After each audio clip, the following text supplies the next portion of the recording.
If you give a man a fish, then he will eat for the day. And if you teach him how to fish, then he will eat for a lifetime. But if there are no fish because the waterways are polluted or because there is no water, then we have a different problem. We must teach him or her to clean the waterways and to grow some fish. By 2030, we should be doing a lot more water recycling.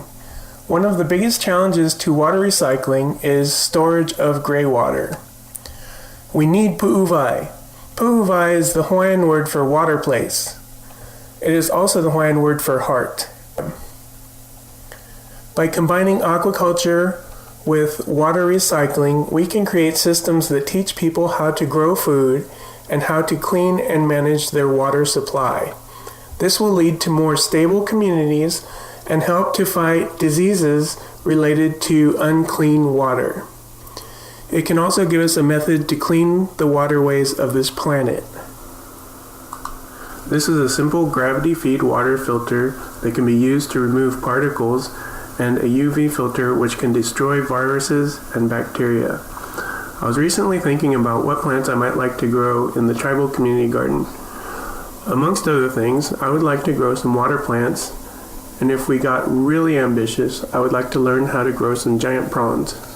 The tribe had expressed that they would like some hands-on job-type education programs and maybe new showers. I thought a puuWai would make a wonderful classroom to teach aquaculture, biology, hydrodynamics, thermodynamics, electrical systems, cooking, plumbing, building, gardening, farming, and, basket weaving.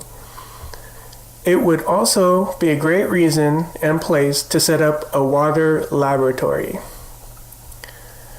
A simple puuWai consisting of a water storage place and a pump added to the garden and new shower would give us the ability to reuse thousands of gallons of water.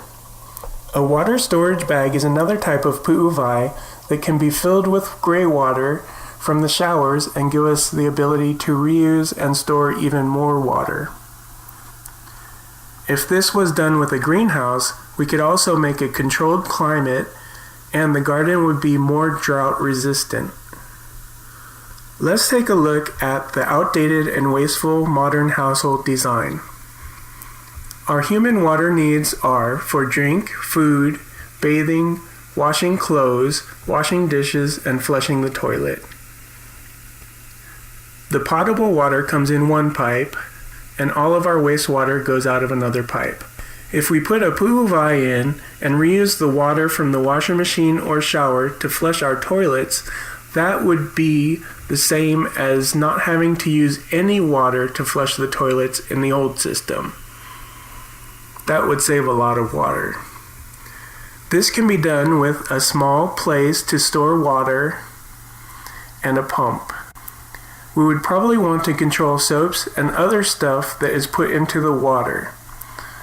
What if we could recycle not only the water, but the things that we add to the water, like soap or other chemicals? Because a gray water system requires more advanced plumbing, you have to think puuWai into your design from the start. One thing that we want to do is separate the sewage, which is the stuff that comes out of the toilet, from the gray water, which will come from the bath, clothes washing, and the dishwasher. A village center, school, sustainable farm, or moon base might look something like this. Most of the big rivers on the planet are now polluted. Hopefully by 2030, we will be actively cleaning these. Rivers and lakes are also puuWai. For example, the Mississippi River creates a huge dead zone in the Gulf of Mexico. This is said to be caused by the nutrients in the water. If this water is so full of nutrients, why don't we pump it with all of its nutrients back to the farm fields that are continuously adding more nutrients? Maybe farmers wouldn't have to add so much fertilizer, herbicides, and pesticides if they are already in the water.